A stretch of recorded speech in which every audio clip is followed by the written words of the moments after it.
Buenas tardes. Nuestro equipo está conformado por Cárdenas Macías Argentina Diané, Guzmán Huerta Estefanía y Rodríguez Tun Lilia Guadalupe. Como parte de la segunda evaluación de la materia Métodos Estadísticos, vamos a intentar explicar por un análisis de regresión múltiple la demanda del maíz en México de 1981 a 2011. El fenómeno en el que radica nuestro proyecto se relaciona con la demanda mundial del maíz, debido a que se registra un incremento continuo, ya que además de usarse como alimento humano y animal, tiene importantes usos en la industria, como lo es en la producción de biocombustibles. Luego de la búsqueda de una base de datos que estuviera relacionada con el aspecto biológico, el equipo encontró una tesis en la cual se recaban datos sobre la demanda de maíz en México. Debido a esto tenemos como variable dependiente Y a la demanda de maíz en México y 12 variables independientes. Como primer paso para comenzar con el desarrollo del análisis, se obtuvo mediante las herramientas proporcionadas por Excel la ecuación del modelo, la cual es la siguiente.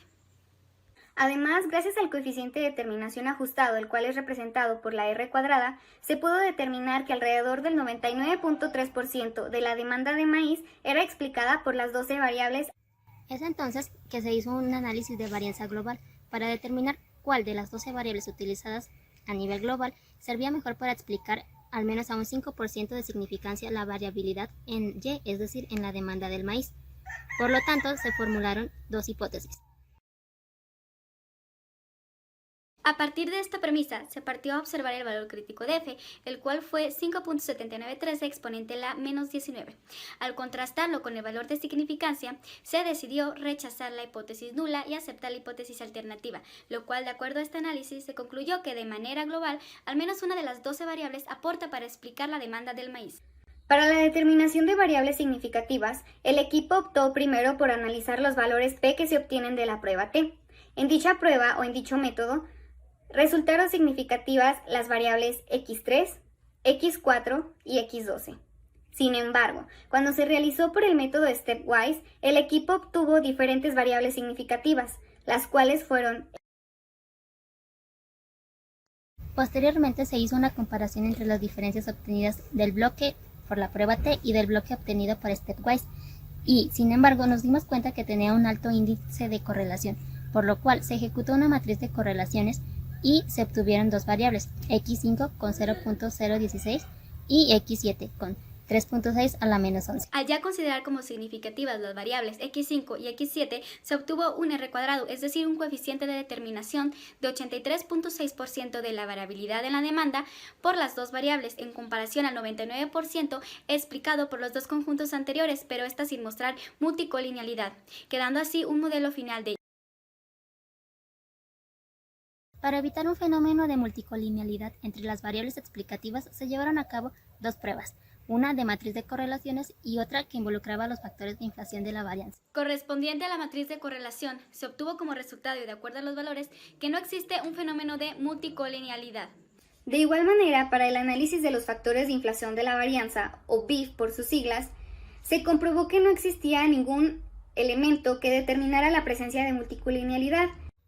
Análisis de residuales. Para llevar a cabo este apartado, se utilizaron los gráficos de residuales obtenidos de cada una de las variables, los cuales, con sus puntos distribuidos alrededor del cero oscilatoriamente, podemos llegar a la conclusión de que cada una de ellas tenía linealidad y homocedasticidad. En esta gráfica se representan los residuos contra los valores predichos, de acuerdo al modelo y al aumento del precio internacional del maíz en dólares. Dado que no se halla un patrón evidente, se considera que sí existe homocedasticidad y linealidad para la variable x5. En esta gráfica podemos observar los residuos versus los valores predichos del modelo. Y debido a que no existe un patrón evidente, podemos determinar que sí existe homocedasticidad y linealidad correspondiente a la variable x7. De igual manera, para corroborar gráficamente la normalidad, se utilizó el siguiente gráfico, en el cual se están acumulando uniformemente los valores, por lo que existe tal propiedad.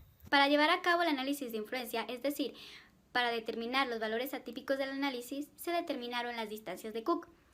Y de acuerdo al criterio de la muestra, el dato número 31 resultó ser superior a 1, por lo tanto se le considera como un valor influyente en la muestra. Para determinar datos influyentes por el método DF-FITS, al hacer el cálculo con esta fórmula, se obtuvo como resultado 0.508.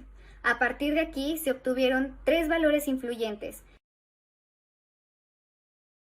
Luego de un análisis global, se llegó a la conclusión de que si bien X5 y X7 no estaban inmersas en ninguno de los bloques obtenidos por la prueba T o por el método stepwise, ambas tenían una menor correlación, es decir, inferior a 0.7 en comparación a cualquiera de los otros dos bloques mencionados. Al someterse X5 y X7 a un análisis de regresión, se obtuvo un R cuadrado ajustado moderadamente alto que explicaba la variabilidad en Y en un 83.6%, y al ejecutarse la prueba T, sí resultaron significativas en el modelo Y es igual a menos 1.83 más 0.026 X5 más 1.17 X7. Luego de la realización de este trabajo, se concluye que las únicas variables que sirven para explicar la demanda de maíz en México son la producción de maíz en millones de toneladas y el precio internacional en millones de dólares, lo cual resulta más eficaz y más económico en lugar de explicar con 12 variables este fenómeno, siendo que están íntimamente relacionadas y explican lo mismo.